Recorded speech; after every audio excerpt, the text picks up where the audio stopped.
Hello everyone. In this lecture, we will cover some of the basic mathematical functions in Excel.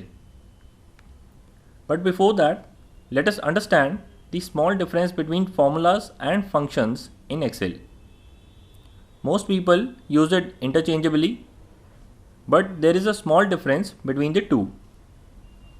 A formula is an expression which calculates the value of a cell. It can be any expression. What we wrote in the last class were mathematical formulas such as is equal to a1 plus b1. A function is a predefined formula. Functions allow you to use descriptive names to automatically apply formulas for you. For example, sum, average, etc. are functions.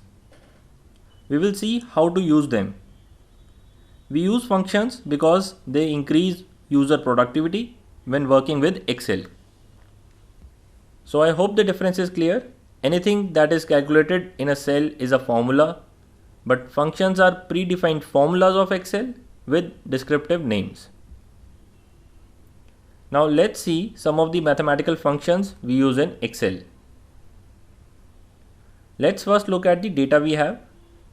In this data, we have scores of 5 students in 3 subjects: Maths, Science and English. We want to find out the total marks scored by these students. For this, we can simply write the formula as earlier using the plus symbols, or we can use the sum function. Let's use the sum function this time. We go to the cell and start typing is equal to sum, start the bracket. Within the bracket, a function takes parameters on which it operates. For example, for the sum function, we need to give all the numbers which we want to add. There are 2 ways to enter these numbers. One is to enter each cell individually separated by a comma. Let's do it this way for this row. First cell, comma, second cell, comma, the third cell. Close the bracket, hit enter, and this is the sum of these 3 numbers. If you click that cell again, in the formula bar, you can see the function applied. Instead of using cell reference, you could write the value of the cell also, like sum 95, 83, 81. That would give you the same result. But as discussed in the last lecture, using cell reference has some benefits. For the student 2, we will use the second method. Instead of entering each individual cell, I am going to select the whole series this time. We start again with is equal to sum. Within bracket, we use the mouse to select the entire range of cells that we want to add. Close the bracket and hit enter. Let's compare the difference between these two formulas in the formula bar. In the first formula, you can see that the 3 cells are separated by commas.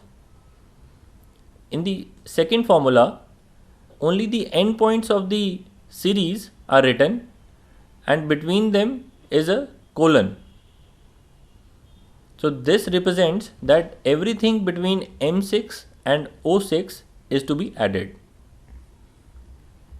Can you see the power of sum function over the normal addition formula using plus symbols?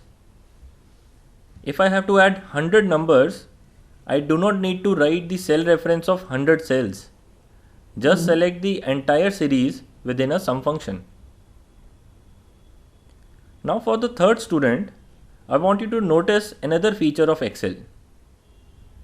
When in a cell we type is equal to, Excel expects that we are going to enter a function and it automatically starts recommending functions as we type the first few alphabets of the function name. If you do not want the function, do not bother, just continue typing. But if you want the suggested function, press the tab key. It will auto complete the function as well as it will start the bracket for you.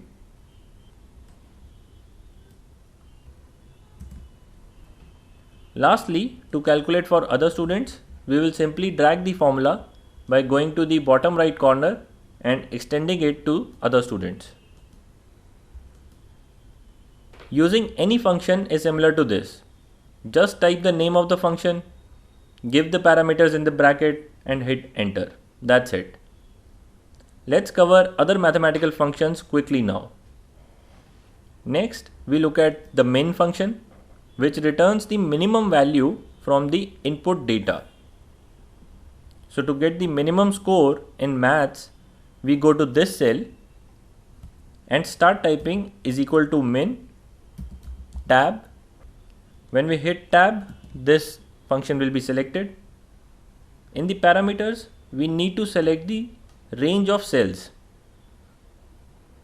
So these 5 were the score of students in maths. We close the bracket and hit enter.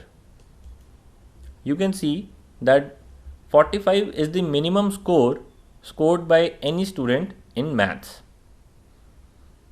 We can extend this formula for science and English also.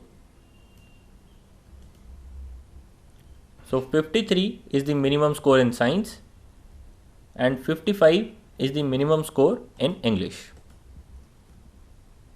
Next, we look at the max function. Max function returns the maximum value from the input data. So to get maximum value of score in maths, we go to this cell and write is equal to max. If you want to select the second formula here, you can use the arrow key to go to second and then press tab.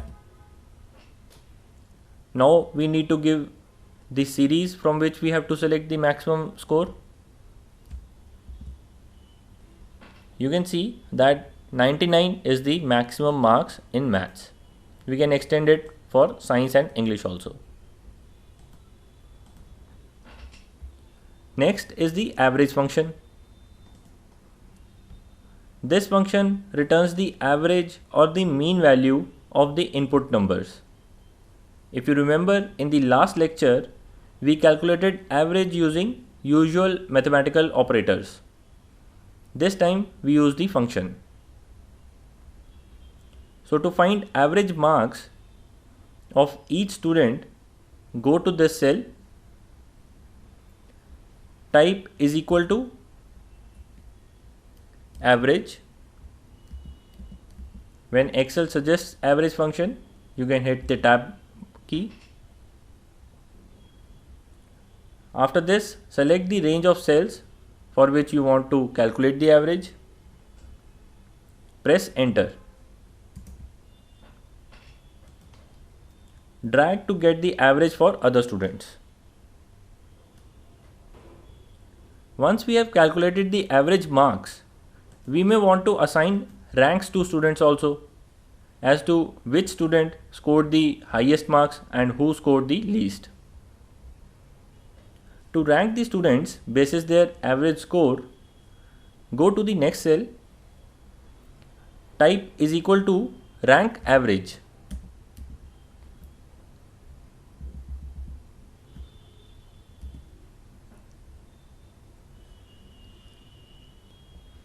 The first parameter is the number whose rank you want to find. This will be the score of the student. The second parameter in this function is the series from which rank is to be calculated. So this will be the scores of all the students. The last parameter is how should the ranking be done, whether highest should be ranked 1 or lowest should be ranked 1. If you want highest to be ranked 1, such as the case here, the third parameter will be 0. For the other scenario, it will be 1. So we enter 0 and press enter. you can see that the average score of student 1 makes the student 1 second in class. Important thing to note here is if we drag this formula down, the reference cell range will change. So the reference cell range changes from P5 to P9 to P6 to P10. P6 to P10 is not the correct reference range. In the last lecture, we discussed how to maintain the reference range. To lock the reference range, we need to use dollar signs. To do this, go to the reference values and add dollar symbols. There is a shortcut for adding dollar symbols also. Just click on the cell on which you want to add dollar symbols and press F4. Dollar symbols will be added to both row and column name. This will restrain reference values to change while dragging. So now let's extend it for other students.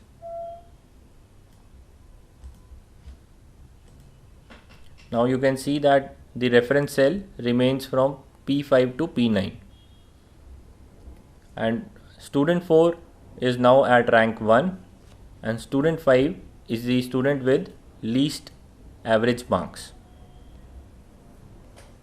Next we move on to sum product formula. In this formula we input 2 or more series of numbers and it returns the sum of product of individual elements of these two series of numbers. For example, if we want to assign weightage to the marks of maths, science and English of these students before calculating their ranks, we have written the relative weightage of each subject here. Now I want to find the total marks as per weightage. That is, I want to find the sum of 95 into 2 plus 83 into 1 plus 81 into 1.3. This will be the total marks for student 1. To do this, we go to the cell and type is equal to sum product.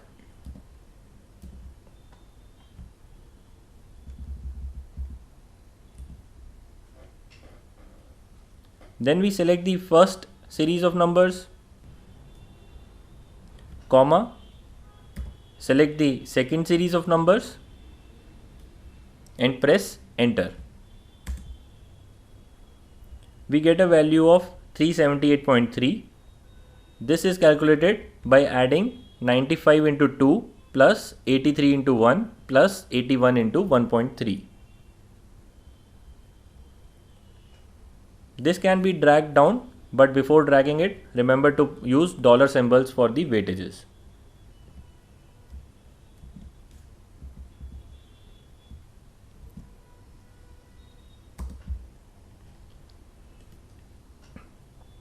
We can drag this down now. And here we have the total marks of students as per the weightage. Next we look at rand function. Rand function is used to generate random value between 0 and 1. This is an amazing function. It takes no input parameter. It just generates a number between 0 and 1 randomly. But why do we need random numbers? Random numbers can be used to simulate chance events like throwing a dice or tossing a coin. For example, say we want to randomly select a class monitor or a class representative out of these 5 students. I will generate one random number for each student. Whoever gets the largest number becomes class rep. So we go to this cell and type is equal to RAND.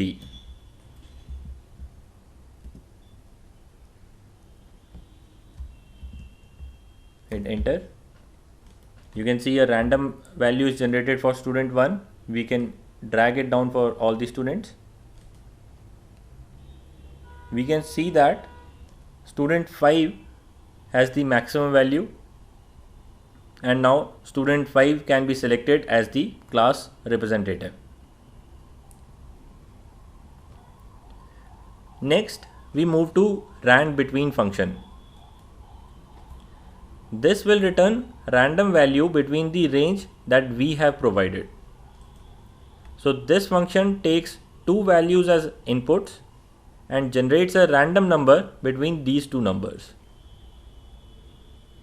In our example, for student 6, we can randomly assign marks for maths by going to this cell and typing is equal to rand between,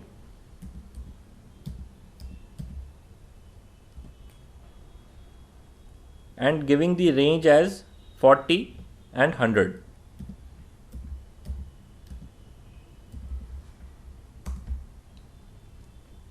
This student has scored 56 marks in maths. We can extend this to science and English also. You can see that every time you change any cell, the value of rand and rand between gets refreshed. So now this student has scored 88 in maths, 42 in science and 77 in English. Let's see this one more time. If I add any value to a new cell and press enter, these values are refreshed. Basically, doing any operation in the Excel sheet triggers a refreshing of these values. To stop this from happening, we can use the paste as value technique. So the thing is that these cells contain formulas, whereas we are interested in the value already generated by these formulas. The formulas have already served their purpose. So what we do is we copy the contents of these cells. The content of the cell is a formula.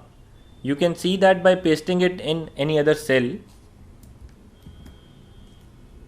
You can see in the formula bar, when I paste it, it still contains the formula.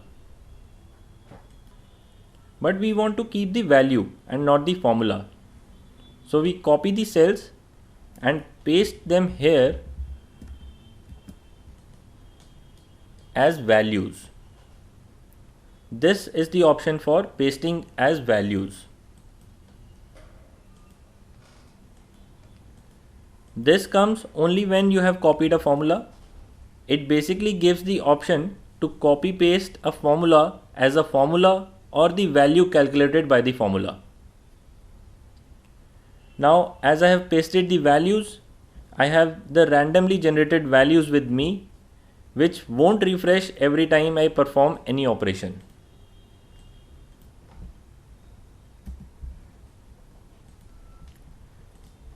There are several other mathematical formulas, such as the ones in this sheet.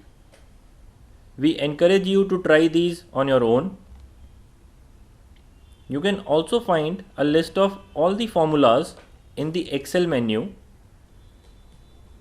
Click on the Formulas tab and select Maths and Trigonometry. Here you can see the list of all the math related functions.